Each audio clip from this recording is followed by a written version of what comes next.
Penampilannya biasa seperti kebanyakan petani lain, sederhana dan apa adanya. Itulah sosok Yusuf Nabhani, petani di Cariu, Bogor, Jawa Barat yang beromset jutaan rupiah. Sebelumnya Yusuf mengarungi hidupnya sebagai kuli angkut di pasar induk, buruh tani hingga penjual hasil panen petani di desanya. Meski tak memiliki modal, namun berkat kegigihan dan semangat untuk bisa meningkatkan ekonominya, Yusuf kembali ke desanya dan bertekad belajar bertani.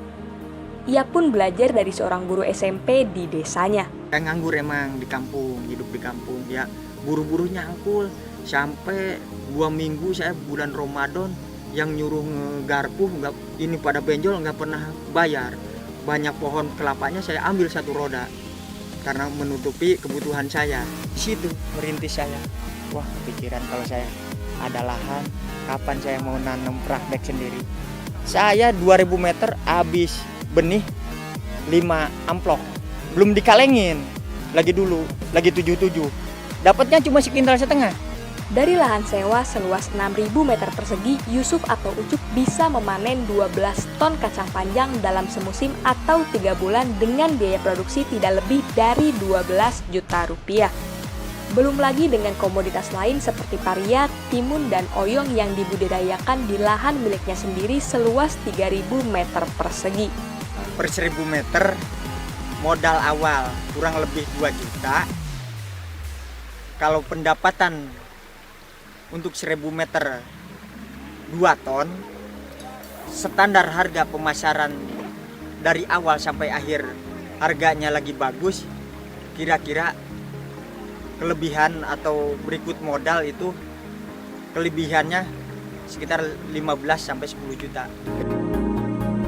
Keuntungan yang diperoleh Ucup digunakan hanya untuk menambah lahan dan menyewa lahan untuk mengembangkan usahanya. Selain itu juga untuk mengembangkan jenis tanaman sayuran lain yang digunakan untuk merotasi tanaman agar tidak rentan dengan hama dan penyakit. Penanaman sayuran ada yang oyong, ada yang pare, timun, ya kacang panjang fokusnya. Tetap masih kacang panjang nggak ditinggalin, Pak. Menguntungkan sekitar 95% tanaman saya yang sering menguntungkan, yang saya pegang walaupun kemarin harganya hancur tapi sekarang bagus, ini kacang. Karena apa kacang?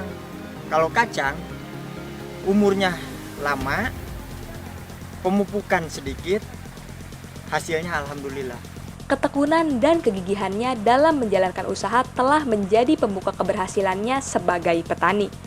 Selain itu, Ucup juga menjalankan profesinya sebagai penampung hasil panen petani. Saya bawa sendiri di motor. Udah dapat 5, ada petani 1 keluarga ke rumah. Mang katanya suka bawain sayuran ke pasar. Ya saya tanam sendiri, Pak, karena saya nggak punya modal untuk memodalin petani. Biarin, Mamang modal sendiri, bawa aja, ntar harganya pulang dari pasar bayarnya. Oke lah, saya ngikut mobil. Dapat berapa? 3 tahun. Belum punya mobil sendiri. Ketemu nih, saya calon besan saya di sini. Karena ini suatu keluarga, besan saya. Gimana? Pengen gabung. Bah, pengen gabung. Abah punya utang nggak sama orang lain? Kalau punya utang sama orang lain, saya nggak mau. Nggak punya utang. Saya pengen gabung sama saya. Ya udah oke, kata saya. Di situ tetangga kampung, sekeluarga lagi. Dari 5 orang sampai punya petani 12 orang. Dari kedusunan 1 sampai kedusunan 4. Nah, tahun yang akan datang lagi, nambah lagi, lain kelurahan, bagian Bekasi. 1 keluarga awalnya. Nah, udah gitu merembet, bertambah, ya alhamdulillah sekarang. Sekarang ya kurang lebih 50 orang mah ada, kadang lebih lah. Berhubung ada yang ngiri sama saya, yang punya mobil negur sama saya. Negur sama yang punya mobil. Saingan, anggaplah saingan, tengkulak lain. Katanya jangan mau bawa dagangan saya. Itu saya ngikut mobil sama orang lain 3 tahun. Sebelum punya mobil sendiri. Bahkan sampai dagangan udah dapat 1 ton, 2 ton juga nyuruh mobil orang lain. Nah sekarang 2013 saya kebeli mobil alhamdulillah. Kunci sukses bertani kacang panjang bagi Ucup adalah ketelatenan dan perawatan tanaman yang maksimal. Meski memiliki banyak pekerja kepercayaan, setiap harinya ia selalu terjun langsung mengontrol perkembangan tanaman di lahan. Benih berkualitas pun diakui Ucup turut berperan. Ia memilih benih produksi PT East West Indonesia dengan merek dagang Cap Panah Merah.